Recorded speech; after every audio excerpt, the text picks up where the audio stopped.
Good evening, everyone. It's Monday night, and welcome to the Tilton Talk Show, sponsored by Small Affordable Cars. I'm Paul Hipkiss, and tonight we're joined by Craig Courtney. Good evening, all. Just at the skin of his teeth, Mark Meredith. Evening, all. Mark Adams. Hello, everyone. Alan Watson. Good evening. Chris Browne. Good evening. And last but definitely not least is Claire Giblin. Good evening. Who are you? Yeah. A tired away fan. Tired and weary. It's all over. Are you tired and weary, Claire? I am very tired and weary at the moment. It's all over now, Claire. No more away games this season. 3,300 miles later. 3 wins. And I think it's 5 draws away from home this season, is it? Or 4? And then we've lost the rest. Absolutely appalling away from home this season. Unacceptable. And on Saturday, obviously, first half, we get the lead just before half-time. I think, come on, then here we go. 2 or 3-0 now. And then we come out and we just completely roll over in the first 2 minutes of the second half. I mean, talk us through, Claire, your thoughts and your day as well, because I believe you're the only one out of all of us that was there. So, Yeah, I mean, we all met up as normal, the group, and, we go down with hope. A lot of hope. It seems to be hope every week. yeah. I thought we actually started well. I thought we had quite a good tempo. You could tell they wanted it. You could tell they needed it. But I felt we matched them. I thought the first half, actually, we're doing okay here. Did they come at us? Yes, they did. Did we defend well? I thought we did. In the first half, I thought Miyoshi was good. I thought Anderson was good. Bakuna, bit lazy for me. And we scored, and the relief. I mean, I cried, and the relief of everybody. But I saw grown men nervous. I saw, everybody was slightly different to normal. You go in, and we're all singing "Run Our Way." We're trying to, in the pen outside, and we're quite jubilant. We're like, yes, right, 10, 15 minutes, hold on to this. But then, literally, come out. Second half, all of a sudden, bang goal. I thought, oh, here we go again. Yeah. And then we just never had that we just lacked something. I thought Laird had a horrendous second half. Yeah. The game was calling for Jukovic. They were tall, they were massive. Literally, if Jukovic could have been fit the whole game, we would have won that game.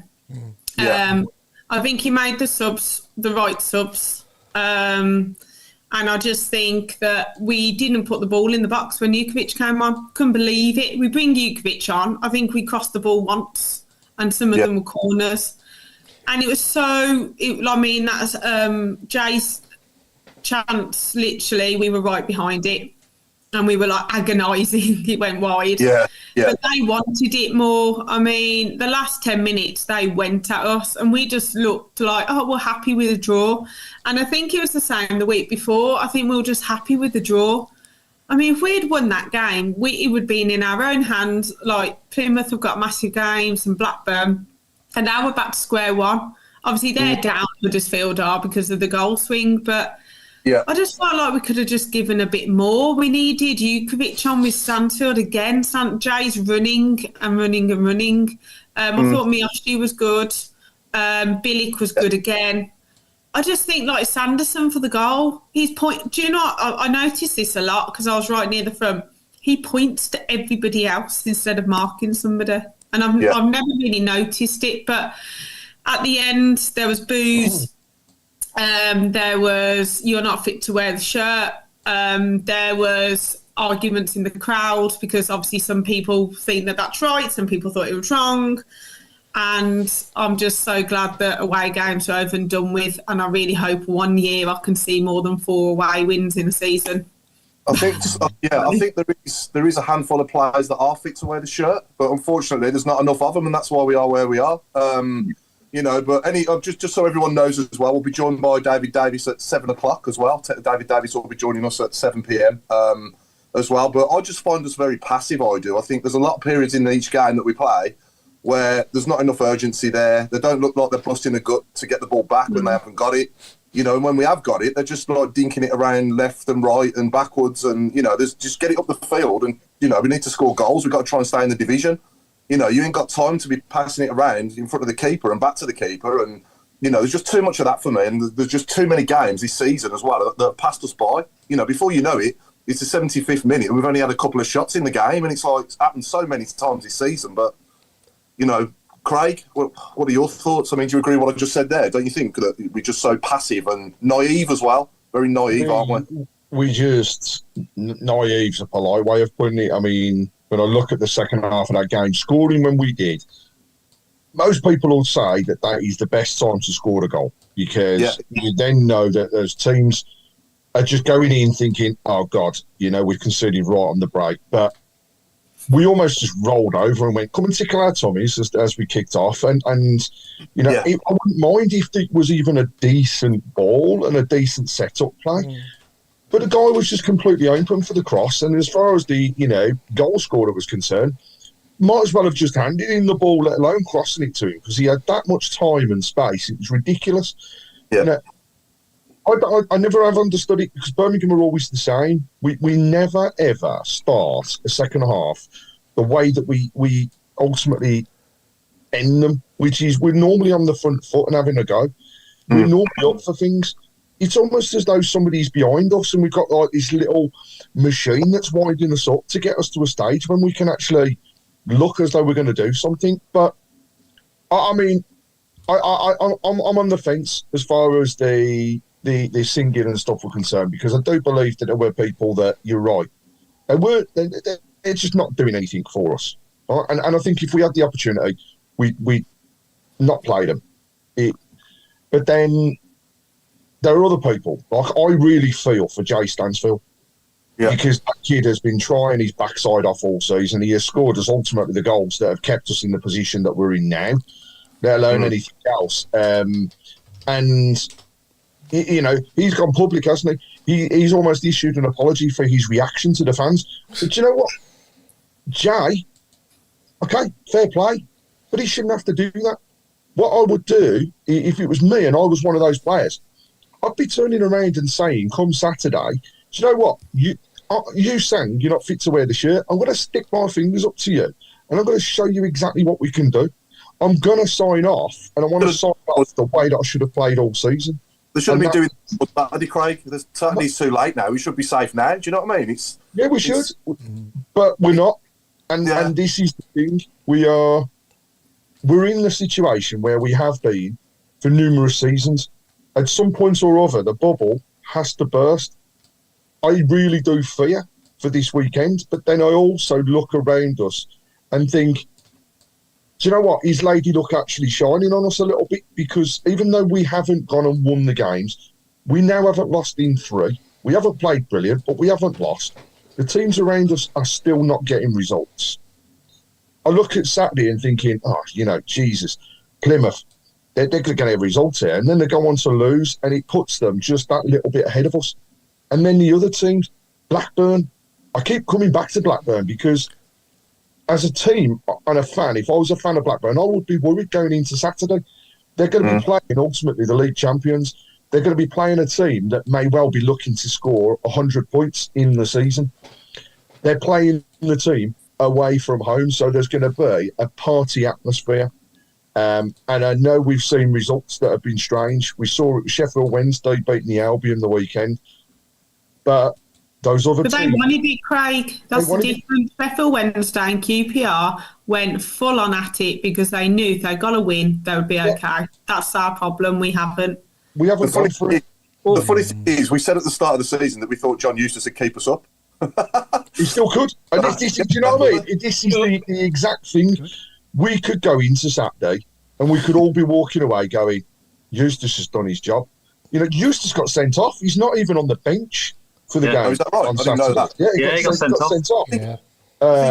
The thing is, Craig, it's not been this bad in this situation where it's been out of our hands, really, since Bolton. You know what I mean? All these other games, Bristol City and, you know, could have drawn. We could have drawn, and mind you, we did draw and stay up against Bolton, didn't we? But I don't know. I think this is probably worse than Bolton then in that case. We have to win, so we cannot afford to draw. So in all other situations, I think we could have stayed up drawing as well, couldn't we? Like we did at Bolton, for example. But Mark Meredith, your thoughts, mate? Yeah, no, you're good. I echo what people say. You know, it was a strange one Saturday. I thought first half we didn't do enough. Don't get me wrong, we weren't excellent, but I thought we'd done what we needed to do first half, and then we got a late goal. And normally you would think getting a goal right on half time, the whole thing, your whole mood would change. The halftime talk would be a little bit different. You'd go out in the second half and really get your teeth into what you've got. And our issue is we concede probably 90 seconds after the half time. And then Huddersfield was always going to come at us. It's their last home game of the season. They're relegated if they don't win. So you expect that they were going to come. And we just didn't have it. We feared then a lot that we were going to lose the game. We didn't have enough. We ran out of ideas. You know, like you said, the ball starts to pass around and don't really get it in the final third anymore. Don't really have any idea on what we're doing. You know, it is what it is right now. We deserve to be where we are over the season. You know, you look back, I was talking to Dad earlier, you look back to the Cardiff game a couple of weeks ago. It's our game in hand at home, and we're disastrous. We get beat. You get beat, and we stay in the bottom three then. You know, so there's those games throughout the season. There's those decisions that have been made managerial-wise. There's players not playing for the shirt. There's a whole load of reasons why we are where we are. But we're going into Saturday knowing that we have to win, and I'm a little 50-50 on it. It's going to be very nerve-wracking to know that we don't score many goals, so we've got to score a goal to win the game, obviously. But being at home is going to give us a little bit more. I think, you know, going back to what you just said about QPR and Blackburn. No, not Blackburn. Plymouth. Yeah. So those teams, like QPR was at home Friday night. Yeah, a great result against Leeds, but they're at home with their home support. You know, Plymouth obviously got beat, so that keeps them where they are. Sheffield Wednesday was at home to the Albion, so again, they got the home support. You know, it may have been a bit of a difference if we played Huddersfield at home and not away. We've not been good away all season. But you can't make excuses. You know, we are 1 point behind that. We could have been more points behind it. You know, teams again have done us favours in the time that we haven't been very good. But I think we should go out and try to win Saturday, knowing that, you know, even a win may not be enough. And the strangest things have happened before. A draw could be enough if Hull go and smash Plymouth at Plymouth. So you just never know. But I'm on the fence. I really am right now. I don't know going into Saturday what's going to happen, honestly. Yeah, a lot of early comments coming in. Why on earth JJ hasn't been playing? And, you know, a lot of people saying he should be in the team on Saturday. And I totally agree with that. Alan, do you agree with that, mate? Do you think JJ should be getting more game time than what he is? Well, you know me and JJ, I'm a big fan. He would be on my team sheet 9 times out of 10. And certainly in this situation, you know, I look into people's eyes and say, do they want this? Do they want that? And I could look into his eyes and I'd know, get me out there, boss. I want him to go. Yeah. Some of the others would be, well, you know, they ain't quite as keen. It's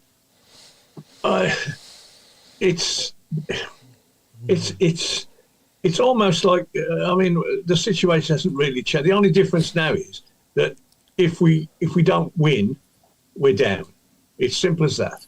I mean, Plymouth would have to get beat about 8 or 9, because if we draw, we don't improve our goal difference. So Plymouth would have to get beat monstrously. Plymouth are only 4 goals. Yeah, 4 goals. But they'd have to lose by 5 for them to have a worse goal difference than us. Haven't we got the head-to-head on them? Pardon? We've got the head-to-head on them. Yeah, we won more games. We won more games than them. We've beaten them, haven't we? So if it was to come down to goal difference and be exactly the same, we beat them, so therefore you go up and you stay up. I know we're looking at go for it. If they're trying to be in the playoffs, will they be 3-0 up and go, let's rest some people then? Well, Hull have got to win, haven't they? And Hull are still within a shout. West Brom are not safe in the playoffs. Norwich. I'm just thinking it's pointless to even look at all the other scenarios other than us beating Norwich, because it's pointless if we don't beat Norwich. We just got to go out there on Saturday.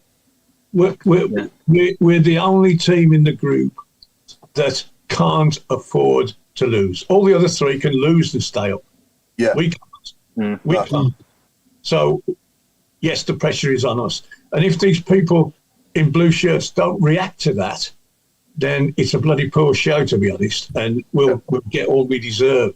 Now, I'm a great believer in, in human nature, that, if that was any of us here playing for anybody who were in that position, our own pride and professionalism and whatever would, I'm not going to be part of this team that's, disappeared into the pits of the earth, basically.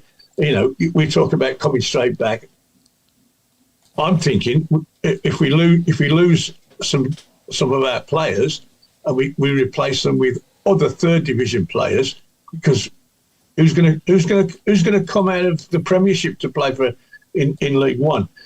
We could be looking at League Two the way that the attitude is. We've got to find some way of arresting that, and that means probably wiping the lot out, get rid of them all, and get some people in.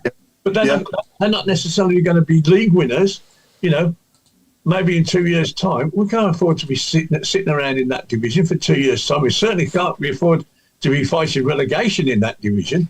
Which I just find it's unbelievable. It's typical Blues. We get the perfect owners, and look where we are in the league. It's just like, I think I said on the chat, didn't I? If we were a box of chocolates, you'd take the lid off and there'd be a sewing kit inside. You know what I mean? And that is exactly what we are at the moment. So, but Mark Adams, mate, what are you thinking now?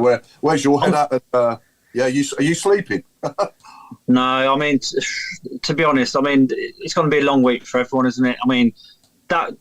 You're going back to the actual game on Saturday. Their goal was just one of a trillion that we keep seeing, the same soft goal. It's not even world beaters that beat us. It's the same bog standard goal every week. And it's the same lack of leadership, same mentality. We're just not clearing our lines. We're not grabbing the ball by the horns. We go cautious. We go scared. And it's been a pattern all season. It's all right, turning out for the odd sellout, the Sunderland game, the Coventry game. Well, we need to start more often, not once every 8 games. So we are kind of where we are. I'm hoping beyond hope that I'm wrong. I hope we do, win and we stay up. Great. But we've been saying the last few weeks, haven't we, on the scale of how worried we are. But I think I'm above a 5 now. Oh, God. But if the worst comes to the worst and we do go, I don't think for a minute we'll sort of sit back. We will go hell-bent on going straight back after a year.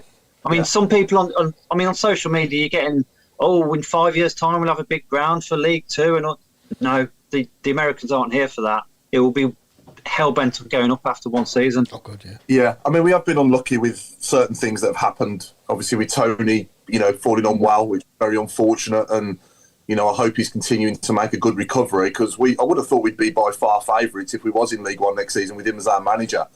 And I hope, obviously, he's our manager, whether we stay up or go down next season. But there is part of me that thinks that if the worst thing does happen, then, we will win more than what we lose in that league. And that'll I'm not saying it'll be a good thing to go down, don't get me wrong, because it'll be heartbreaking. But there is part of me that thinks that it will change the mentality a little bit across the place with regards to results on the pitch. We'll win more than we lose. Hopefully we'll romp that division and win it. I'm not saying it'll be easy, but you'd like to think that we could. And then we could be on the crest of a wave coming back into the Championship the season after and do what we've done this season, To be honest, Paul, going back to, ironically, it's like 30 years, isn't it, since Barry Fry took us down. And we was the same. I remember thinking, God, back to the second division. And we had a bit of a rough start, if I remember. I think we lost at Orient the first game. And then everyone's calling for Barry to go. But then we clicked. And what a memorable season. We had Wembley on top of it. So why can't it happen again? But it was a lovely season. It's memorable. We had a great day out at Wembley and all the rest of it. But I don't want to play in the Bristol Street Motors Cup again. I don't want to be anywhere near it. I want to be in the Championship. Yeah. So. Yeah. So, but Nigel Mann's asking me if I've been drinking. No, not yet. Nigel knows, but I probably will be at like from 3 o'clock Saturday. I will be either way. But And he's got his own teeth in as well. all I'm trying to do, Nigel, is keep myself sane at the moment. So I'm always trying to put a cloud on. Every cloud has a silver lining, doesn't it? And we'll also make it on the Wrexham documentary as well, wouldn't we? I think so. Yeah. But yeah, let's not think like that. Let's think positive. We can do it Saturday. We can win, and I believe that if we do win, then we will stay up. I don't think all 3 of the other teams will win. I think at least one of them will lose, and I think that'll be Blackburn at Leicester. I think what is a positive is our home record is good, and Norwich don't have a great away record. No. So and their manager is known. Yeah. So maybe that might be in our favour, looking as positive as we can. Yeah. We just got to go for it. We've got to, whatever they did for the Coventry game, just do it again. Basically, just do it again. And do you know what? If you're a player that has been here for 4 years or however long, and this is your last go, just go off with a win, and then we'll say goodbye, see you later, thank you so much. I think the problem's going to be if we lose and you don't try, then we will be on your back. And I mean, I don't know what people think. Should the awards still happen? I know that they're more than likely, but what do the shout box think that should the awards still happen if we go down? Because Derby didn't have theirs when they went down. Loads of people don't have them. So no, I think obviously the under-18s, I believe, are champions. Is that right? And is it the under PDL? Yeah. So it's not just about the men's first team, but I do think it is. It will be a bit of a farce if we have been relegated and we're at the player awards the night after. To be honest, but it is what it is, isn't it? And Craig, let's have, before obviously Digger joins us, let's have a few minutes on the women's team as well. Is it the end of their season now? Sorry, as we know, I don't. Yeah. It was the last game yesterday. Another 1-0 defeat away from home. Not short of opportunities or anything else, though. I think it was just, the way the season was going to end. So it's all over and done with now. We look to build with Amy now, looking forwards into next season and start again in September. So it's a bit of a break for the ladies. But it's been one of those seasons where we started off poorly. No results out of the first 3 games. And then we went on a bit of a mazy run, taking us up to the festive period, and everybody was thinking this is superb. I think we turned the festive season top of the league. And then we missed a game because of the weather, and it all just seemed to go downhill. So it was unfortunate. We've seen a change in management. We've seen the teams basically being kicked all over the place with injuries. So we've really had a tough time this year. But we've kept the nucleus of the squad. There's obviously some decisions still to be made on other players, but the nucleus of what you would want to go forwards is still there.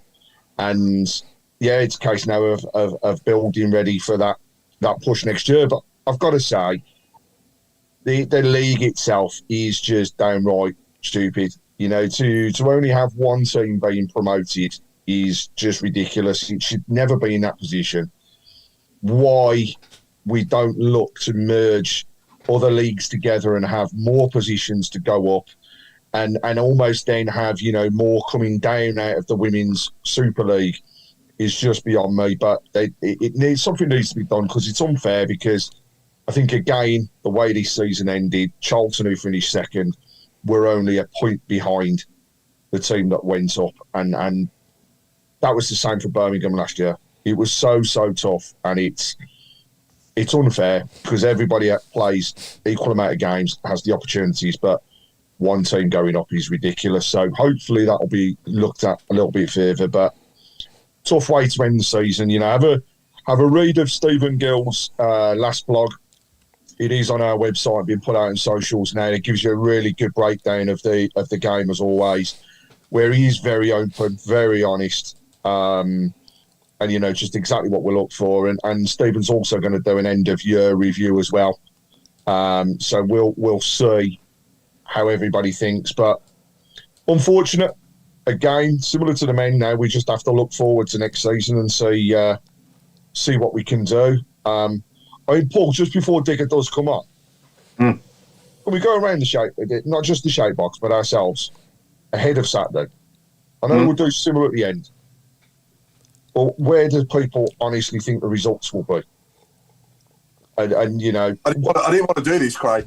I didn't want to tempt fate. Oh, God. You won't catch me doing this. You killed it now, Craig. I know, Craig. We promised each other we would do this, because then what happens is it the opposite? Yeah, don't ask me because I've got it right. Last two cards. Do it on your 50-50 show and leave it off here. Right, I'll tell you what, they ain't been far wrong, so I'll stick with them ones. But no, being realistic, right, I've got to say it now. If I don't think positive going into the weekend, then it's just, you're going to walk into a ground where already there'll be a hostile environment, and it'll just make it feel worse, and it'll drag people down. So I've got to think about the positives, and that's what I am looking at, is we can still get out of this. Yes, we've got a tough game, but we can still get out of this. And we have proven that we can play against those teams that are in the top half of the league. And we've proven that we can get results against them. So why can't we go into Saturday with a positive frame of mind? Because arguably the amount of pressure that's on us is exactly the same as those teams around us. And there's not one team that could be dragged into it. There's three. We need, if we survive Saturday, we need another concert after. Yeah, staying up. The fans will do that anyway. Do you know what I mean? I think if we survive Saturday, the party atmosphere will be there. And, you know, I'm not going to say that people will stick around to applaud the players around the pitch at the end. No. Far from it. In fact, I think we'll see a lot of mass exodus out the stadium towards the end. You know, we mentioned the Players' Awards.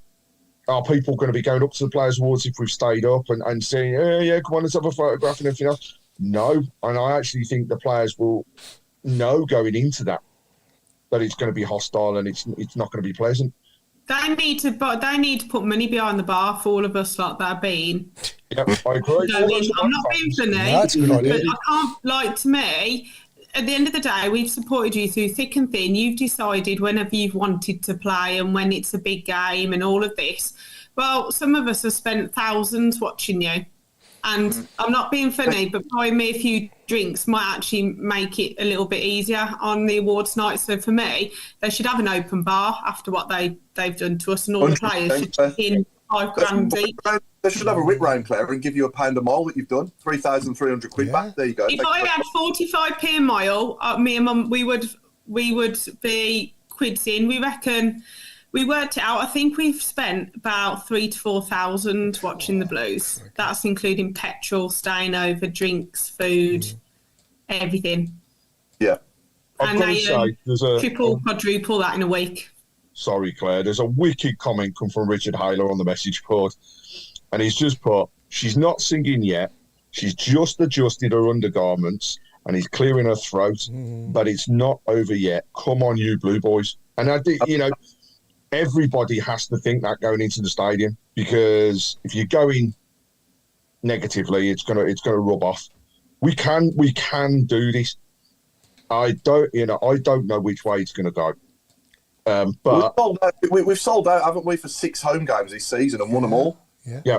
You know, so yeah, why not? It's a complete sellout. There isn't a seat in the house, so. Let's do it, yeah, absolutely, yeah. Let's bring that performance that we did against Coventry, Preston, Sunderland, all these games where we sold out, you know, and we won the game. Let's just do it one more time, and I believe that if we do, we'll be okay. And can I say, if the people from the club, as we know, do listen to this, can we tee up, keep right on, and the proper version, before kick off? Great, it's brilliant. Yeah, because when that is sang, that's when the passion really, really comes through. So get it right. Don't do as you screwed up the other week against Cardiff. It didn't work. When it's right, the Coventry game. Unreal. Can I make a request as well? Can we bring back Singing the Blues from Tom Ross and Ian Danter as well? Ian Danter, yeah. No. Bring that back as well. That'll get the crowd buzzing before the game to hear that again. No. I mean, when I went away last week to Rotherham with Accessi Blues, that last 20 minutes of the journey, you know, they put a great set list on, one song after the other, like I said last week. So it'd be great to hear Tom Ross and Ian Dancer again in the stadium, wouldn't it? It was such a great song. Yeah. But yeah. We'll fight to the end. Yeah. That's it. We'll fight to the end. We always have done. We always will do. We'll go there with hope and optimism. It's down to them now. Literally, it's do or die. Players have got to turn up. Go back to your kid days. Go back to when you've wanted to become a professional footballer. These are the days that you play for. And it's about pressure. Yeah, so talking about fighting to the end, what I'd give to have this man on the pitch for us on Saturday. Thank you. Please welcome. Please join me, everyone, in welcoming the one and only David Davies to the Tilton Talk Show. Hello. Hello, Dave. You all right? How are you, mate? You all right? Yeah, I'm good, man. How are you guys?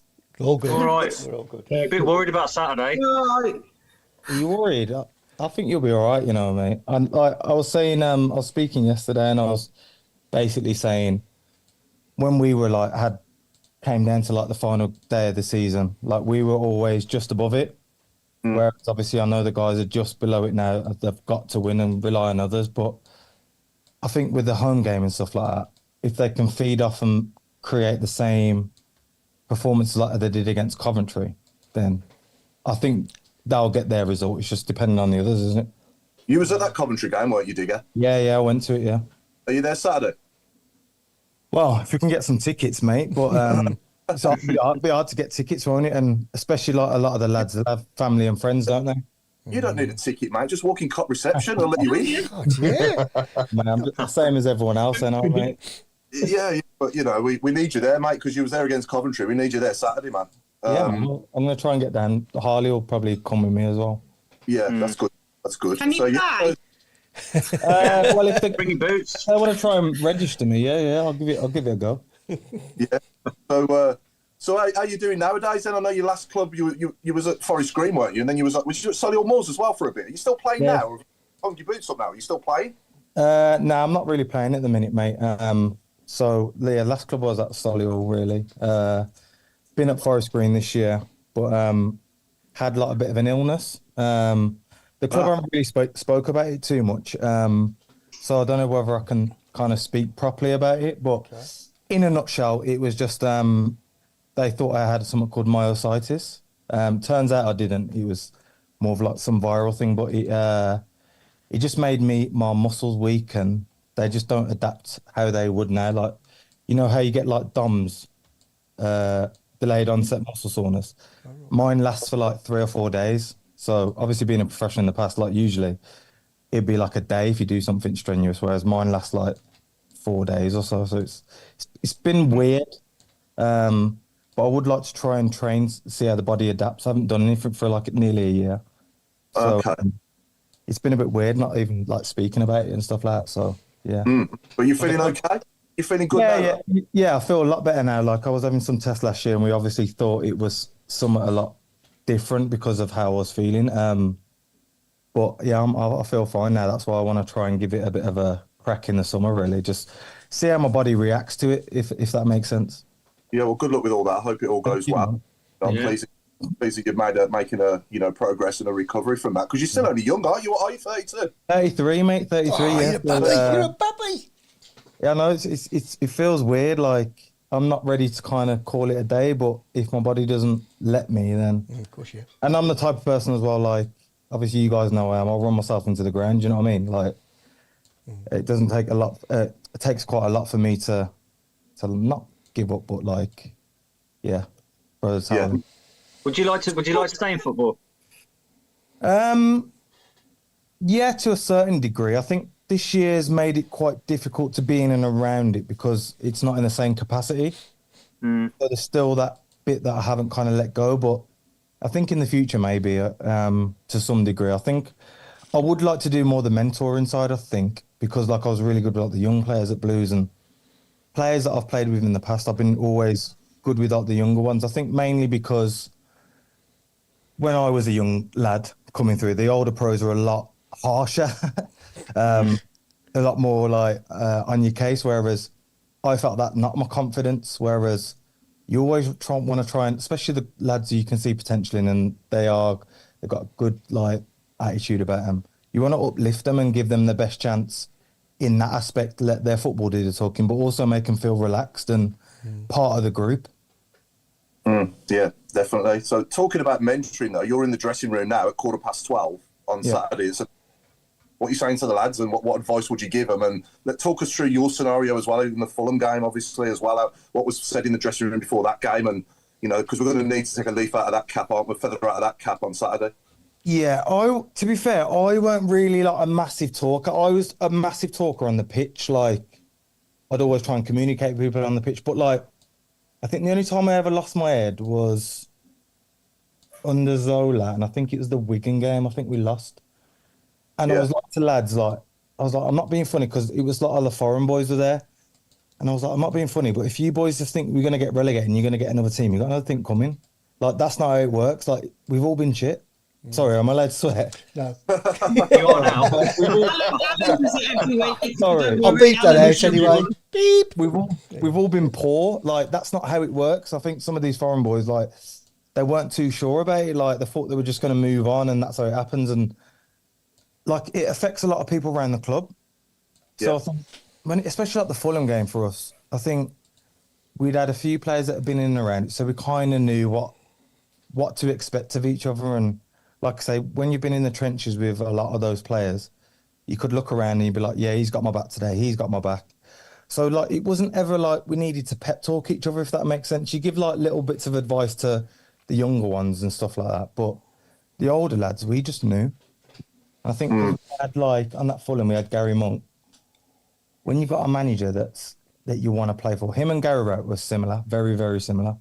But you want to run into the ground for him. So not much needs to be said. But I think with Gary Rout there, like, I know a lot of the boys are young, but you still got Dukin out there, guards. Yeah. Feel like the older boys, Mark Roberts. I don't know whether he was with Rout, but no, he wasn't. No, Redknapp signed him then, yeah. Well, when you've got someone like him, like his man management and the way he makes you feel, like, you've probably seen it in some of the performances, maybe not going to get it out of them like a lot of the lads because they're still young. But when you're playing for a manager like him, like, you'll fight for him, like, you'll play for the shirt, do you know what I mean? Like, you always do, but that little bit more when you are playing for a manager that you trust and gives you that trust, like, psychologically you're already there. Yeah. And what would you say to him if you was in the dressing room at 12:15 on Saturday? You've just been given like 5 minutes to talk to him. What are you going to say? I'd just say, lads, just give it your all. There's nothing to fear. Like, all the fans want to see is you just run your arse off a little bit. Do you know what I mean? Like, that's all. Because we're a working man's club. Do you know what I mean? Like, I never supported Blues before I come, but when I left, I was Blues through and through because they took to me and I took to them. Like, probably the way that I play, if you know what I mean. But it's a working man's club. Like, just give it your all. Like, it's pointless thinking about the rest of the season. Just give it your all, and end of the day, if you come off the pitch and you gave your all, the fans, if the results don't go your way and you give it your all, the fans will respect that. I know the season's fun to plan, but I know what you guys are like. Like, if you, like you say, you give your all for the shirt and you can see that we're genuinely trying, then that's all you ask for. Yeah, definitely. Yeah. Any other questions coming in, Chris, for Digger off the quite a lot, yeah. Digger would be useful in mentoring at Blues, says Dom Kavanagh. I always remember David Davis' first game in the League Cup versus Cambridge, real battler. You could see that straight away. Michael Woods wants to know, has a six-pack suffered, Digger? The six-pack hasn't. A little bit, yeah, a little bit. Yeah, I did lose quite a lot of weight, to be fair, in the beginning, which was one of the symptoms I was having. But I've now managed to put a lot of weight back on. So, yeah, it's weird eating more than I'm used to eating. So, but I still eat quite clean and I go to the gym. So, Keith on YouTube wants to know, what's your favourite memory game at Blues? It's easy to say the Villa and Wolves game, but I think one of my favourite games is the Fulham home win, not the last day of the season, the one under Zola. I think we hadn't won for ages, and we were playing quite good football, under Yeah. Zola to begin with. Yeah. We weren't the results, were we? But that result there, it just broke the. Obviously, we were losing, so it broke the streak. But I know we didn't really perform after that. But it just felt like the fans and the players came together. That was probably the fans probably didn't take to Zola as much, but it felt like they did that day. If you know what I mean, you could see with it all The our heart. celebration, yeah. Yeah, It's like we won the league. I remember that, yeah. Zola was running about as if we won the league. yeah. Yeah, I remember. It was quite special that day. Maybe a lot of relief, but because we were flying in the league, weren't we? Like we were doing really well. Yeah. We were fourth before the gaffer got sacked, and I think Was there any bust ups at all within the squad? Lily wants to know. Any bust ups with any other players from the club? There was quite a few, to be fair. There was Emilio and Sue had a few of the boys. He wasn't the full ticket though. He was. We weren't the greatest. We weren't the greatest of people. Let's just say that. Right. I had one with Thomas Kujak, which is quite funny. Yeah. Yeah, we were. To be fair, he still don't know this to this day, but I consider myself not a grass. So we're doing a recovery, and you got the foam rollers. So we're throwing a few of the foam rollers down, but you can't see because we're all like lying back. So Ryan shot on us through one of the foam rollers at Thomas Kujak, and I've made eye contact with him as it's hit him, and I'm laughing, and he was like thought it was me, and he stormed straight towards me. So the first thing like I reacted to do, because I was like felt in danger, like in a sense, because he's a big lad, isn't he? Yeah. He's massive, isn't he? Yeah. I've just punched him, and like I've popped his nose, but like he's come back for more. And luckily the lads broke it up because I can't lie, he probably would have battered me. But he split it up. And then Zola came downstairs, like he asked for a meeting, not with like me and Thomas, just generally like of the match that we had the day before. And he saw that Thomas's nose was bloody, and he's like, "You can't do that." The girl was like, "Yeah, I know," but luckily Tommy never seeked revenge or anything like that, because like, you would have battered me, you would have. He's a bit like, Did you get on after that though? Did you sort of? Yeah, we got on after it. It's just the way he was charging at me, but he still don't know he was shot two through it, like it weren't me. Yeah, you still don't know. But, Ray wants to know what was the feeling like scoring against the Villa, and what was you thinking as you ran past Brucey? A lot of people think that I was actually shouting at Bruce, but I weren't. I was basically my Mrs.'s auntie and uncle are Villa fans, and they couldn't get Villa tickets that day, so they were sat in the Blues end, Right. with all the families. So I was actually running past them and said, "Come on, let's effing have some." Flipping. And then, Yeah, but that feeling, mate. Every time I watch it now, I still get goosebumps. Like it's surreal. Like not many people can say they get to score in a derby, but of that, for me, it felt like a massive game because it was the first league derby in years, weren't it? Yeah. I know we played him in the cup, and I think we should have beat him that day. Like Clates missed that golden opportunity. Yeah. Said that wasn't over the line, but I felt like we were a lot better than that day. So it's probably the best chance we had to beat him over the couple of years I was there. Yeah. Claire, you got any questions you want to ask Digger yourself? Oh, hello. Who was like the best player to like play with in the squad during like any season you've been at Blues? I'm not going to say the obvious. I'll probably say. Was that Check Endoy? Mate, what a geezer, man! What a guy. He hit the jackpot, didn't he? But such a lovely guy, mate. Honestly, like one of the most clean-hearted people you'll ever meet. Like just genuine. So you couldn't have someone like that. You couldn't have asked to happen to a lovelier guy. Yeah. I would say John Terrell. He was. I know it didn't work out for him on his return, but that loan season, mate, he was something else. He was just a magician. Yeah. And we tried to bring Diego back, and Diego just looked half the player because John was so good. Yeah. But other than that, it'd be Jude, and Oh yeah. he was unreal, weren't he? Unbelievable, yeah. And what he's gone on to do, and what he's going to carry on doing, and he will win a Ballon d'Or. And yeah, I'm not surprised. Yeah, hopefully he'll help us lift the Euros trophy as well. But We'll see. Yeah, I'm not surprised by his rise. Like, I liken him to like an Einstein, but of football. You know, someone who just, you give them information once and they just take it in and they can just be able to produce it. That's him with football. Like a sponge. Tell him some information or show him a clip. He gets it straight away. And there's not many players that can do that. Do you know what I mean? Like, and such a nice, humble kid. Like, a lot of people probably think he's got that arrogance about him, but it's not arrogance, it's confidence. Like, there's a difference. He speaks so mature for his age, and just what a guy. Honestly, Well, what he does when he takes his jacket off and gives it to the mascot and stuff like that, you know, yeah. just a class act, isn't he? Oh, you know, on and off the You can just field. see he's been brought up with great manners, and credit to his parents. Like, they've done an absolute wonderful job, and it shows just in his mannerisms and his persona. Do you know what I mean? Like, honestly, still talk to him now, and he's just got, a lot of people would think as well, because he's gone that high, he wouldn't have a lot of time for people, but he's just a normal guy. Like, I think that's the perception people get of footballers, though. We're just normal people. Yeah. Do you know what I mean? The same as you guys. Like, Yeah. Yeah. I just love the way he's gone to Real Madrid and got Zidane's shirt, and he's absolutely ripping it up. It's like no one's ever done that, have they? Really? Ever. I don't think anyone's ever hit the ground running like that. No. So just unbelievable. Alan, any questions from yourself for Digger? Good evening, Dave. Hi, mate. You're right. I'll tell you what, it struck me what you said about the foreign players and players in your side Yeah. that didn't get it. You know, they thought they were just going to move on.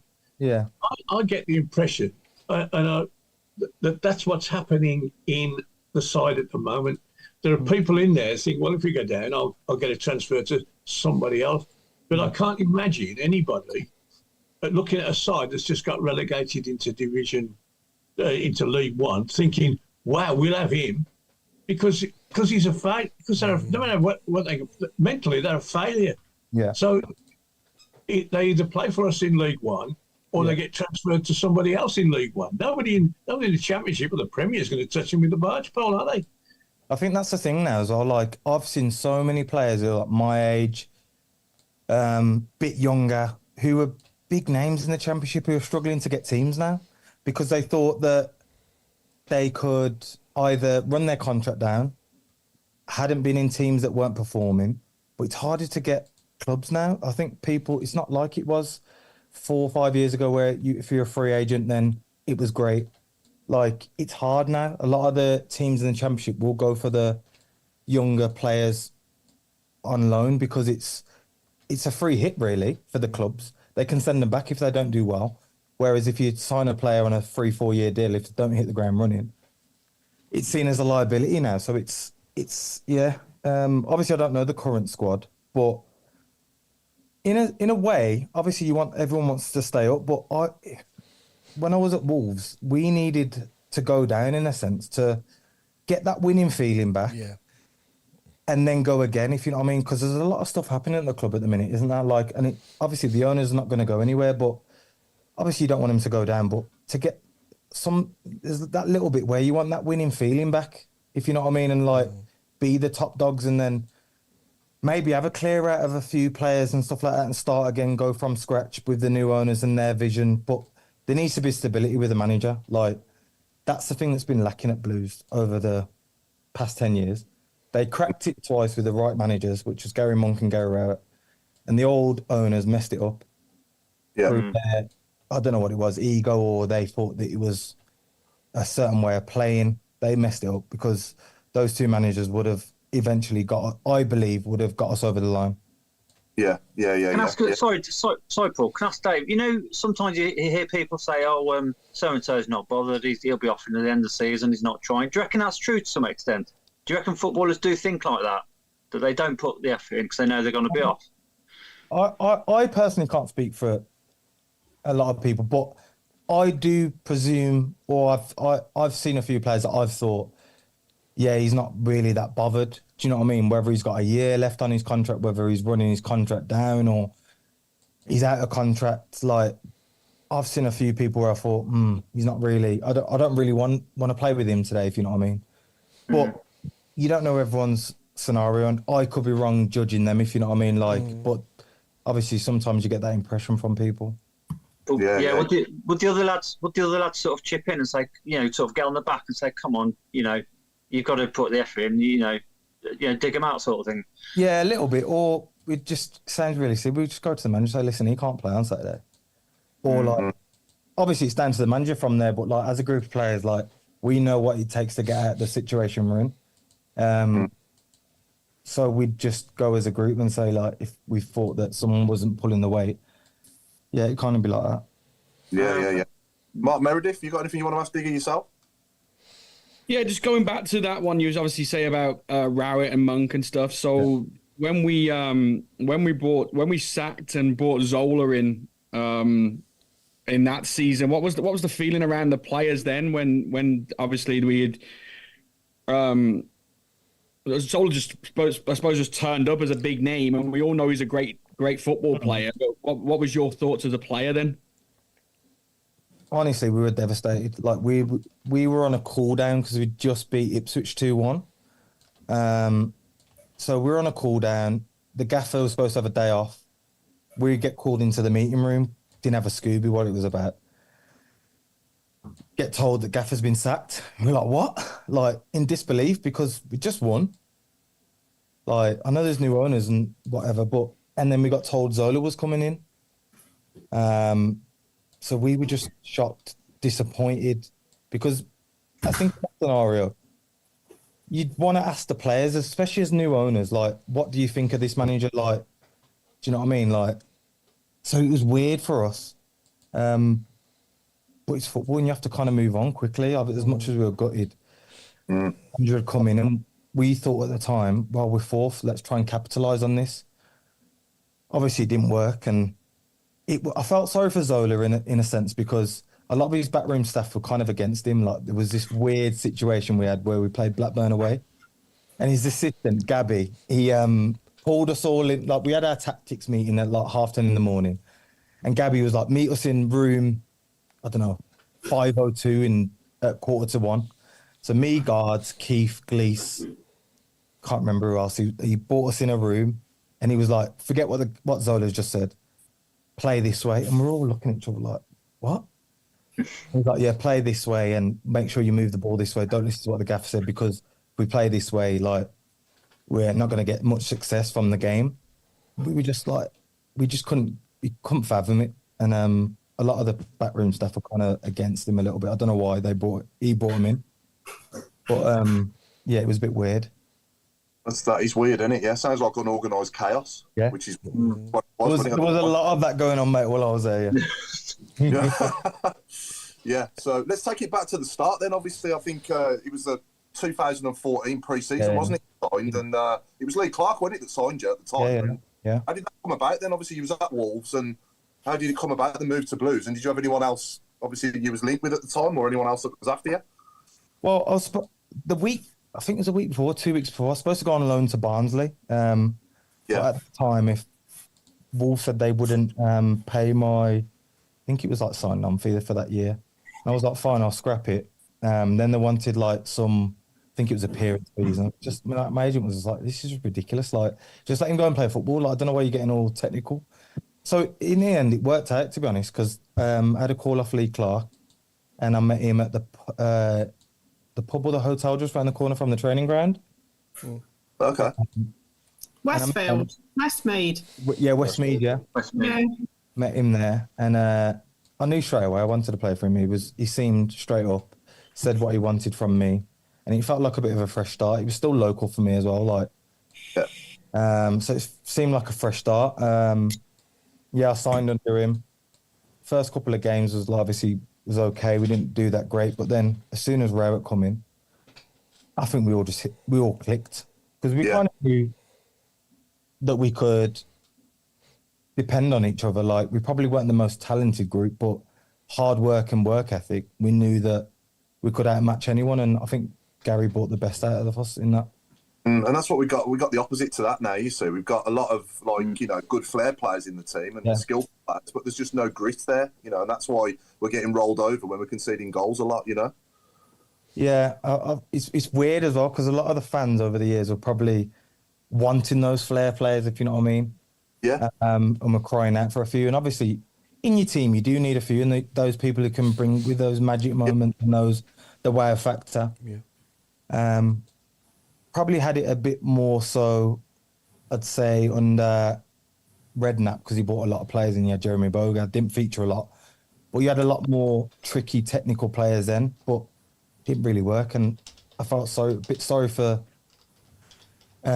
Steve Cottrell, because he came in off the back of being assistant, where we all had this great camaraderie with him, but we didn't see him as a gaffer, if that makes sense. It's hard for that transition. And he came in with no budget, really, so he couldn't really do anything. But I think with those flair players, I think if you can work hard, it's the basics, innit?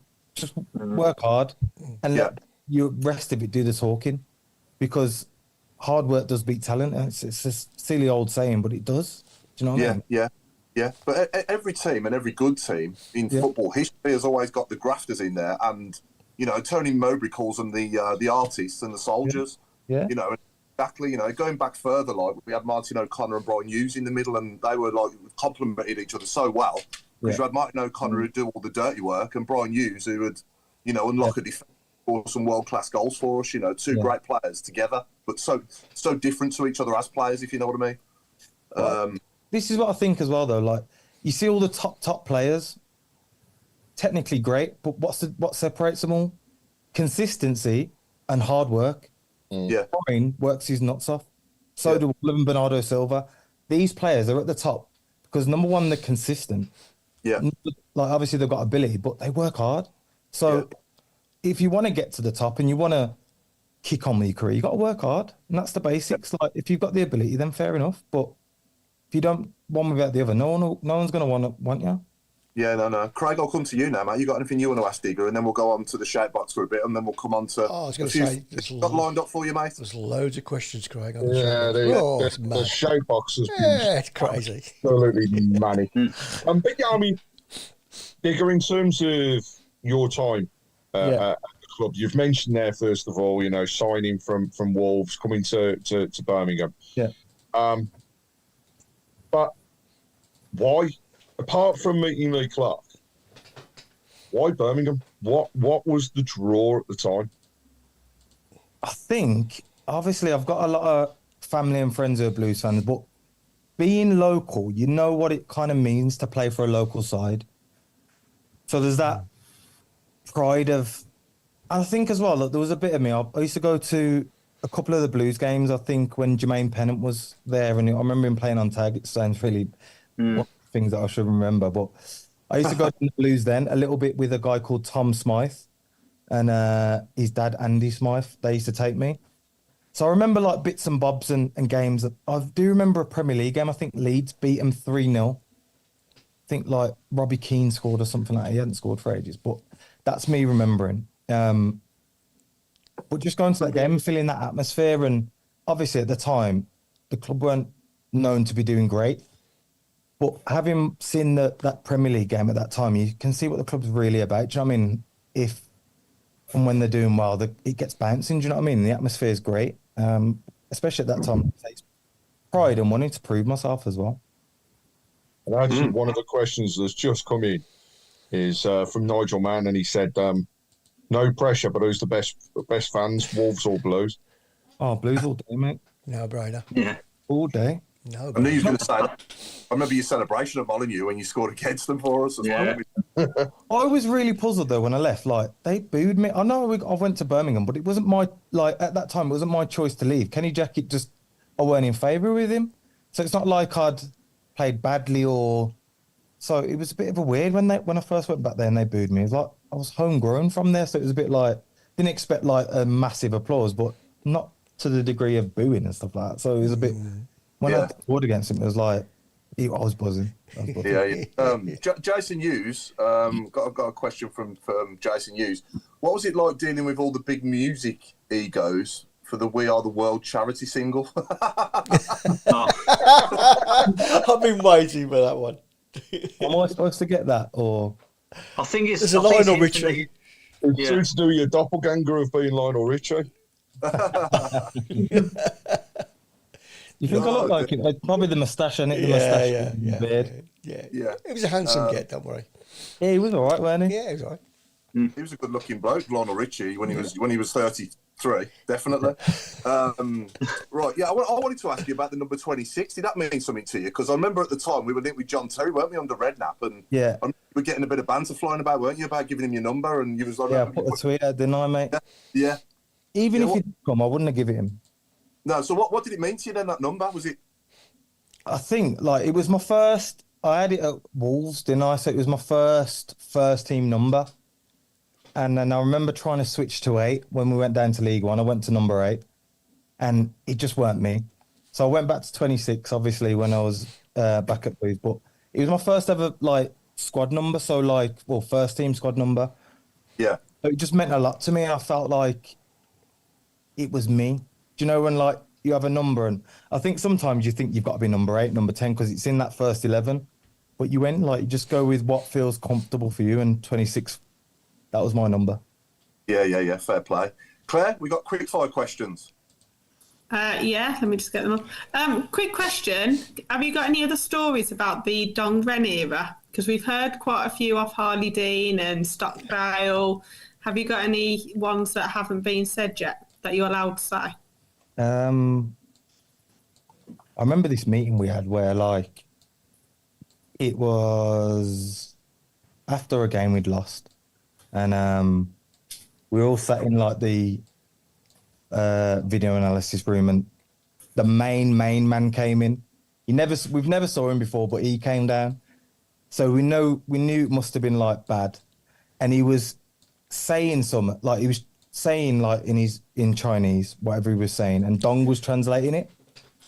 But you just knew Dong was not saying what he was saying, like he just knew it wasn't.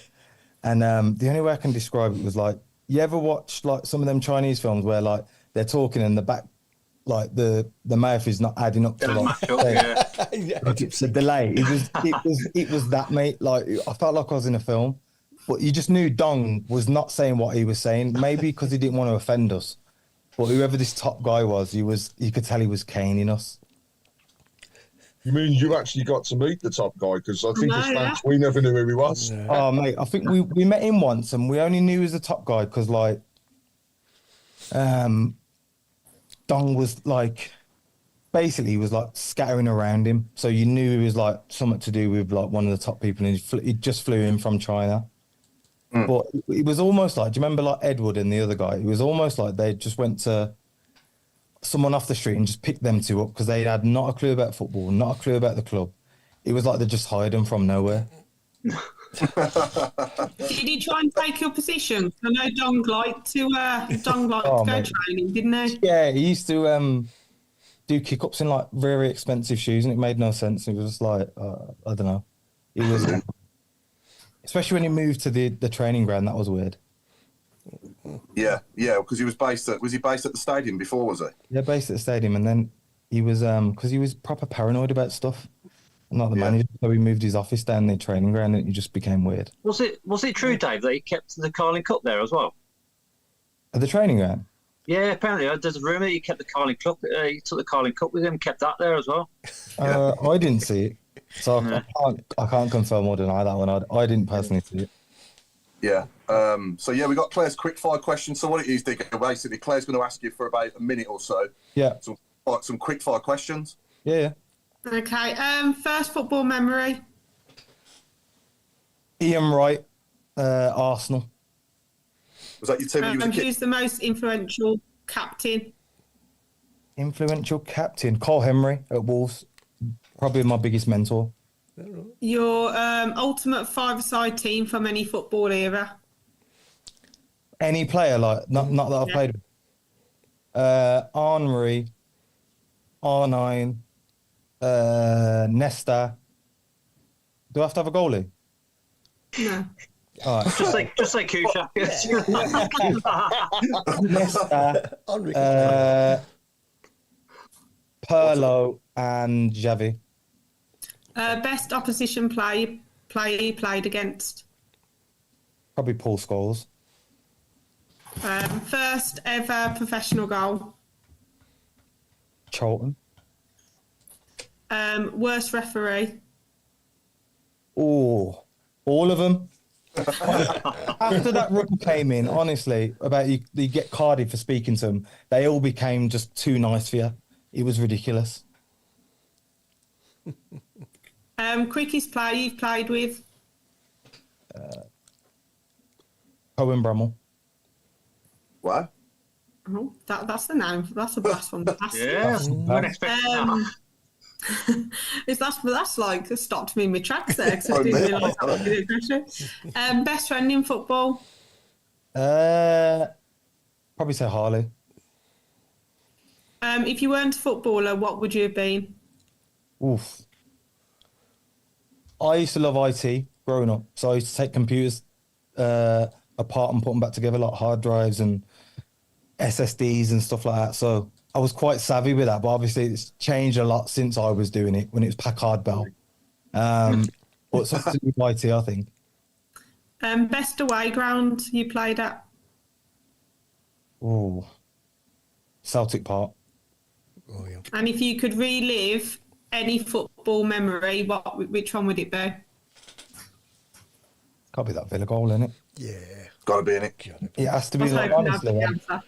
even when I watch it now, like, the place is bouncing. Like, oh, it's unreal. I get goosebumps every time. I still see it, like, 7 years later. Yeah. It was amazing in the stands as well, mate. You know, I just got back from my beef right the day before, and I just remember, like, when you scored that goal, there's actually a picture of you in the shot, and if you look behind you, you can see me and my dad sat there, like, in the... Yeah. In the Let's have a look at one of them, yeah? Yeah. Why haven't I got it queued up? Guard scored as well. Guard scored that day for Villa as well, didn't he? Yeah, he did. Yeah, he scored a header, didn't he? He went mad as well. Yeah. Apparently he's a Blues fan, isn't he? Yes. There's a hint of sarcasm there, I think. Huh? There was a hint of sarcasm there. No, not from me, mate. That was quick fire questions. Shall we come on to the who now, Chris? Can we get that done? So, Yeah, can we go in about 30 seconds? I just need Yeah, to go yeah. and see somebody. absolutely. Yeah, of course. Yeah, no problem. So, yeah, let's actually then, should we do squad game, Craig? You got that ready?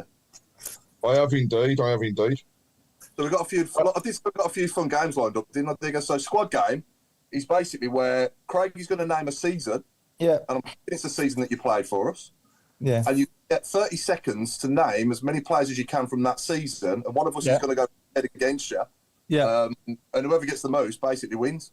Okay. So yeah, go on, Craig, over to you. Who's playing? All right.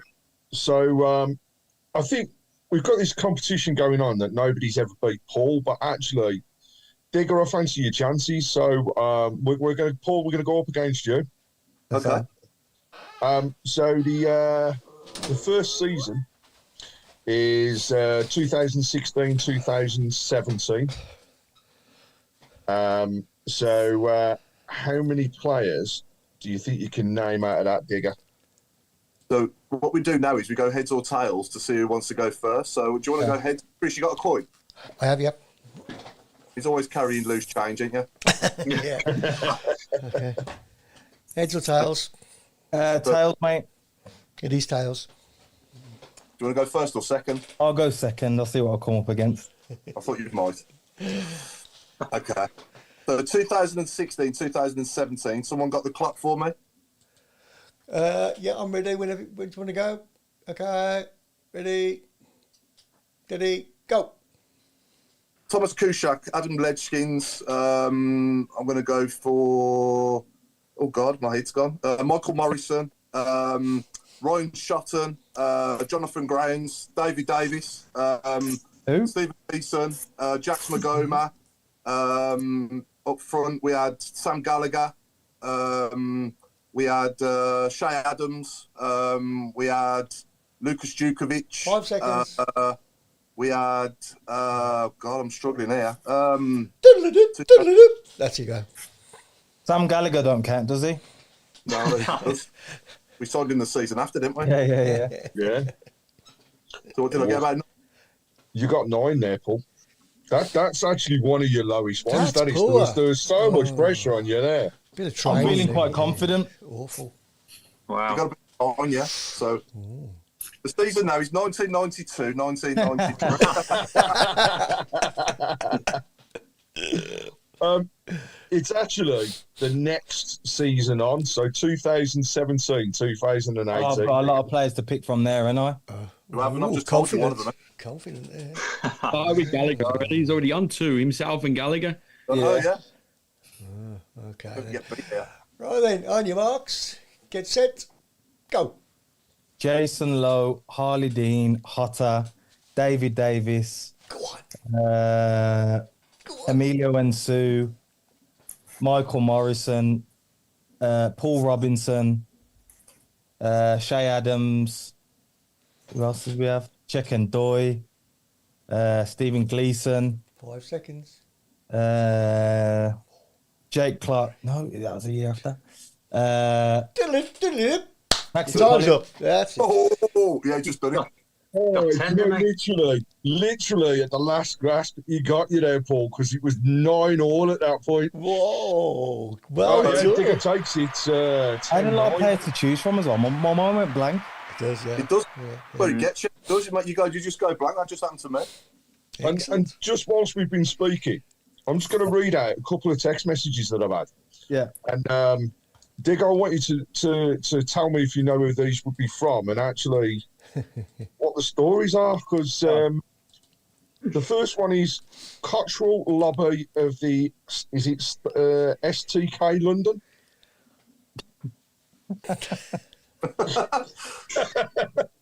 What's that about? Is that code? So yeah, Christmas do. Me and David, we were just having a bit of banter, and I've just basically, me and him have had a bit of a wrestle in STK lobby. I've come out on top, to be fair, but he was just, you know what? It got to the point where obviously you've seen what's come out about him and stuff like that. So we kind of knew what he was doing with some of the young lads, and we just had no respect for him as well at that point. Like, he was taking money off lads that didn't have money and saying they could put in some syndicate or whatever it was. And yeah, a few drunken Christmas dues, and yeah, we're rolling it up a little bit. The second one you've already mentioned, which is the foam roller. Yeah. The last comment is just simply Golden Girls. You Golden Girls. That was what Steve Cottrell had the name for me, Shay and Vass, called us the Golden Girls. Don't ask me why. He came up with some mad name for everyone, but he had some comical moments. He did. He was a character, wasn't Yeah. So the question is, do you know who they were from? Were they from Harley? Yeah, they were from Harley. Yeah, thought they were, man. he? So we got the Who ready, Chris? We certainly have, almost, nearly, probably.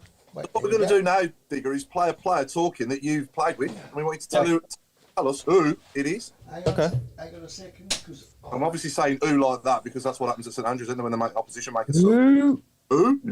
there he goes in the dark. Right then, are we ready? There we go. Let's turn a bit of volume up. Here we go. Not really, no. Obviously, everyone's gutted about the result. I think we put everything into it.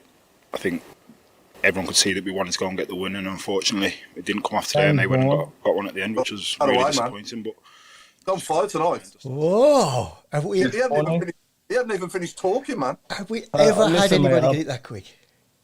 Lads who are really close with, I know their voices, mate, like the back of my hand.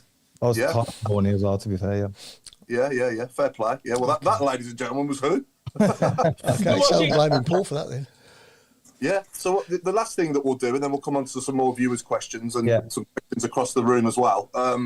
We asked you to pick your 1 to 11, didn't we, from the played with at Blues, and along with the manager and the captain as well. So, yeah, what formation are you playing? Oh, I didn't pick the captain, but I know who the captain is, actually. I know who the captain is. Okay. Who do you want first? So what formation we going? We are going a 4-4-2, but a diamond. Okay, yeah. So start us off in goal then, yeah? Over to you. Randolph. Okay, yeah. He was a very good keeper at the time, and he kept us in a lot of games, especially that season. He caught trumps a lot of games. And to the career he's had as well. Like, it'd be easy to go for someone like Stocky, but he didn't have the greatest time when I was there, so, like, Randolph was a better goalie. Right back, got Caddy, most underrated player ever.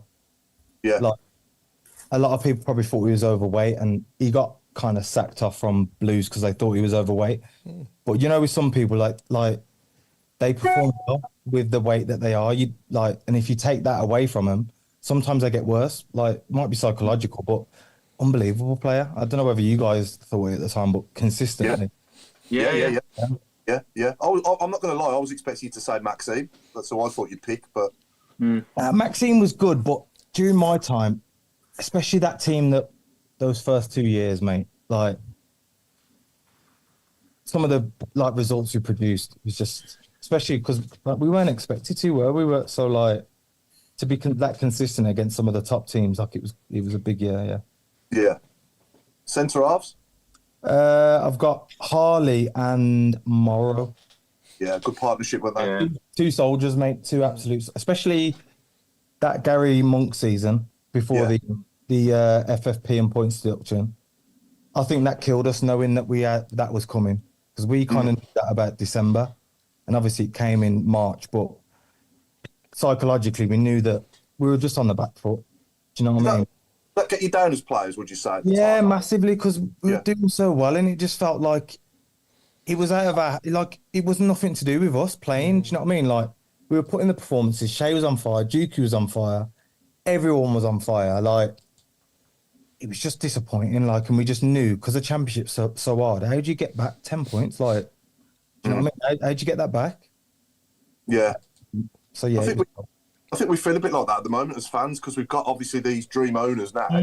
We're going places in the future, but we're all obviously dreading relegation on Saturday. You know, we're all hoping, praying that we can survive, because we know that the future's so much brighter. You know. Yeah, and I think I was buzzing when like they took over, man, because the club needs it, man. It needs some bright days. Yeah. Okay, left back. Grimesy, Mr. Absolute 7 out of 10 every week. And to be fair, since then, we haven't had no real left backs that have stayed consistent, have we? Since like, I never got the stick that Groundy took, because I thought it was solid every week. There was week. always a scapegoat, though, weren't there? Yeah. At some point, but like, it was never the luxury people. It's always the hard grafters, isn't it? But I think with Grimesy, it's probably an easy one. I don't know, because he's in defence, and he like, if we concede goals, it's the defender's fault. But I don't know. But for me, 7 out of 10 every week. Did Pedersen run in close or nah? Nah, not really. He was a big dopey, wasn't mate? That's what Harley said. What did Harley say now when he come on? He said he was that stupid. He got robbed by his own next door neighbour or something. I think he did, mate. And then he hired security like he was Pablo Escobar. He was ridiculous. Okay, right mid. Well, bottom of the diamond. Yeah. I've got the one, the only, my favourite centre midfield partner ever. I think you all know who it is. Kiftenbell. Loved him. Yeah. Oh. Right, Me and him together, mate. Like, I love playing with him because I just knew that when we're coming up against someone, we were just going to have the better of them. Like, me and him, we were both technically okay, but we'd run people over. And I just felt confident every game that me and him could just overpower the midfield and let everyone else do their job, if you know what I mean. Yeah. What a guy as well. Like, what have you both in the midfield on Saturday, mate? Yeah. Mate, that's why I love that Fulham game, because like, it sounds silly, but I knew like I just fancied me and him like over like Kev McDonald and all those kind of players. Like I just fancied us. Yeah. On the right of that diamond, John Terrell. I had a bit of a dilemma really, because like, especially Mags and John Terrell, they play the 10, don't they? But I think John was more defensive minded at times than Mags. So John's an unbelievable player. Didn't replicate the form that he did when he came back, but you guys know, like, that season he was magic, weren't he? That volley against Ipswich was just unbelievable, wasn't it? Yeah, I think as well, knowing we had it was mad because like he was Spanish, but he had that English about him, like where he'd win an header or a tackle, or do you know what I mean? That's why we loved him as well as a player, because like he could produce those moments of brilliance, but would have some as well. Do you know what I mean? Yeah. Yeah. Next to him, I've got the one and only Jude, Oh wow, yeah. Everybody spoke about him like, what a guy, what a player. And like you say, he's probably the best player in the world at the minute, and he will get a Ballon d'Or, won't he? Yeah, it must make you feel proud when you see him like lining up for Real Madrid and England. It does, you know, and I think it's weird because he's younger than me. Yeah. I see like him, Odin, Geraldo, all those guys that were like my kids at the time because I used to like proper look after them and nurture them, and now they've gone on to do good things. But Jude, yeah, what a guy. In the 10, I've got Mags. I don't know whether you guys, what did you guys think of Mags, man? Because a lot of the feedback I used to get was like, some people loved him, some people thought he'd be inconsistent, but for me, like, came up trumps in so many big moments. Like, probably the first couple of 2 seasons probably didn't hit the ground running, but after that, I think he was one of our best players, like, especially keep ball retention and just being able to produce magic in games, especially under Gary Monk that year. I think he had more lovers than haters. Yeah. It was popular. Yeah. I'd like to think so anyway, because what a guy, man. Run his heart out for us. As well, yeah. And he's a lovely bloke as well, isn't he? I mean, we've met him, and it's a lovely bloke. Yeah, we've had Mags on probably about 18. So we had Mags on. Yeah. Alan, did you write Mags? I remember we discussed with him. I said to him, you never scored tap-ins, did you? If you scored, it was a wonder goal, and he was a great finisher. One-on-one with the keeper. Keeper got no chance. He put it past him, no problems. And I remember that. I think it was against Norwich early in the season, and something came either back off the goalie or off a crossbar. Yeah, I remember. He hit it first time, and he nearly bust the net. Yeah. And there was, I think he got one past Jack Butland, which takes some doing, doesn't it, Paul?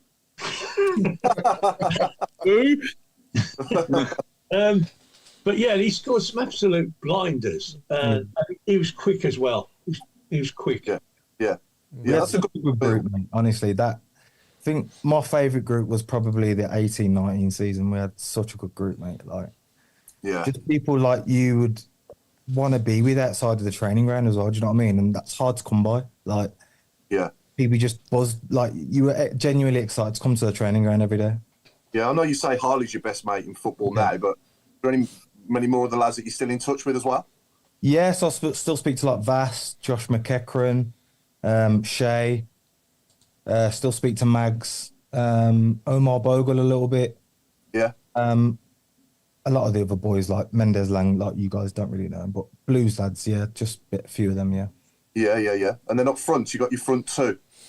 Yeah, this one was very hard, One's easy because it's Shay. Yeah. Himself in it, what a guy. I remember, before that Gary Monk season, I used to say to him, like, I don't think he realised how good he was. And that probably showed with how inconsistent he was. But I said to him, like, I always used to say to him, you are like Andre Gray and Callum Wilson, but you're technically better. You're powerful, you're strong, but you are technically better than those players. But you just got to be confident with it and you got to believe in it. And Gary Monk got that out of him. And like you saw it, like once it clicked in his mind, what a guy, what a finisher, what a player. And obviously you see him now doing wonderful things for Southampton and he's doing really well. And it took a bit of a slow burner in the Prem, but that shows he needs that confidence and that manager that will bring the best out in him. But he's very similar to those two players. Yeah, he also couldn't have played up front with anybody better at the time than the Duke either, could he? I mean, what a man to play off as well. So this was hard. Sorry, what was you going to say, mate? I was just going to say there's a 7-foot picture of him in Hampden Park. Yeah. Really? Is he Scottish? Yeah, he plays for Scotland. He plays Scotland, yeah. Well, yeah. One of those ones. Yeah. His mum's dog, his brother's hard cat. Yeah. The last one up front was very hard. Two legends, Dukey or Clates, but I have gone with Clates because you're in trouble. Because I don't think enough people realise how good he was for those 2 seasons. He scored 18 goals in the Championship. and he could have had 30. He used to miss sitters, but score harder chances. Yeah. He used to say to me, he used to miss one-on-ones. I remember the one at Craven Cottage. And then in that same game, he scored a harder goal. Yeah. Like, he used to win his own flick-ons. He was, like, fast, strong, didn't mind going in the channel. You could spin it in there, like, chase lost causes. Like, don't get me wrong, Dukey does all that. And it's tight between the two. But during my time, I think the one who had most impact would have been Clates. Like, those 2 seasons, like you say, he got 18, got championship goals. It's no mean feat, do you know what I mean? Not at all, no. And he was underrated, wasn't he? I thought. Yeah. And most of the time he played for us, he was up there on his own, running the Yeah, channel. that's what I mean, yeah. Yeah. He just used to do everything. He covered every blade of grass. He ran the channels. He scored goals. He was strong. He was quick. He was just everything, wasn't he? Yeah. And what I'd give for him up front on Saturday as well with Jay Stansford. Yeah, not wrong. Dukey's got my heart though, mate. Like, what a time. Like, legend. Honestly, mate, like one of the nicest guys in football you'll ever meet as well. But like, can switch it up. So intelligent. He's one of those guys. Yeah, you listen to him, and he's so intelligent. You just zone in, and you're in awe. Yeah. He is like, and you can just have he's like a social chameleon. He can adapt to any crowd, and just a lovely man. Yeah. But I think also a player. That would be the cherry on a very stale cake from this season. For him to come off the bench on Saturday, we're at 1-1 with about 10 minutes to go. He comes off the bench and he gets the winner. If he does that, if that happens, they need to build a statue of him. Sorry, mate, my son's just come in the room. Sorry. That's okay, no problem. There should be a statue of him anyway, because the amount of blood, sweat, and tears he's done, like the amount of times he's had his head wrapped up. I know. Yeah. I know. I mean, even coming off the bench Saturday, he's nowhere near match fit, is he? You know what I mean? He's battling back to try and help us survive. That's what I'm saying. He's one of those trench players that you look at and you go, you know what? He's with me today. Yeah. I mean, a player like that should inspire that dressing room. To have a guy like Dukey alongside you, you should tap into that energy. Yeah. 100%, but I don't know what these young lads are like now. Like, I don't know. Maybe I'm from the old school era where, I used to buzz off stuff like that. Like, someone got me up. I mean, that's a bit of me, but I don't know. Yeah. I can't really for that squad. Do you know what I mean? Yeah. So, captain and manager of that team. It's a very good team, by the way. I'm gonna go Morrow. Captain, fantastic, mate. Yeah. Proper leader, man. Like, good off the pitch, good on the pitch. Demanded high standards, and top captain for me. My best captain. Yeah. 30 seconds ball. Yeah. 30 seconds ball. 30 seconds ball. It's got to be Gary Rowett. Yeah. Best manager I've played for ever as well. Yeah. Honestly, you'd run through the ground for him. Yeah. That kind of, even when you weren't in, like, there was times where I went in the team and he just made you feel like you were a part of it. Like, all the time, like you had like a point in the squad, or like, you know what I mean? You had a, do you know what I mean? You were a real asset to the squad at the time, and everyone had a place. Yeah, brilliant. Okay, anyone else quickly for 10 seconds? Mark Meredith, you want to ask Digger one last question? It's probably going to go back to the goal. Obviously, we talked about your Villa goal and then the Wolves one. Yeah. Different feelings on both, especially playing for Wolves as well. But would your Villa one be your best one? And is there a reason why them two would be your most, I suppose, special ones? I think I'd say, probably my best one. I think the significance of the Wolves one was massive, because that was a massive 3 points for us in that season. Obviously, when Zola got sacked, but previous to that, we hadn't won since the Fulham game, and it was just a massive, massive win for us. So, and Robbo got sent off early, so the performance in that one, but yeah, I'd probably say that one over I love the Villa one, don't get me wrong, but I think the meaning behind the Wolves one, obviously because they booed and stuff like that, but the significance of what it meant for that season as well. Mm-hmm. Right, ladies and gentlemen, boys and girls, we've been the Tilton Talk Show. Thanks for watching. It's good night from me, and it's good night from Craig Courtney. It's good night from me, and I just want to say, Saturday, be loud, be proud, support the boys, and remember, for those people from the club, we wear the shirt that has the badge on our heart. That's what we want the club and the players to show us on Saturday. Give us it all. That's all we ask, and we'll back you to the hilt. Come on. And it's over to Mark Adams. It's good night for me, and I'll just echo what Craig said. Just give it everything on Saturday, please. It's the least we deserve. So that's all I'm saying. And I'll say good night, and I'll pass you over to Mark over in Dallas. It's a good night from me, and just some simple words: keep right on. And it's a good night from Claire Giblin. It's good night for me. Pride, passion, commitment. Come on, Blues, you can do this. One last go. Do or die. And it's good night from the chairman, Alan Watton. Thank you, Claire. Yes, I can't add much more to that. I'm like Claire. I'll be glad when it's all over, whatever happens, and we get on with the cricket season. To be honest, but I'll be on my knees for the next 4 or 5 days. God bless you all, and see you soon. It's good night from Chris Browne. Sorry, hello? Is it me you're looking for? I've been waiting an hour and a half for that. You're going to get the Cottrell treatment. Or the Kuyak one, won't they? Yeah, good night, everybody. And good night from Davey Davis. Of course. Good night, everyone. Cheers, Dave. See you in a bit. Cheers, Digger. Thank you. No Night, worries. night. Have a good night, guys.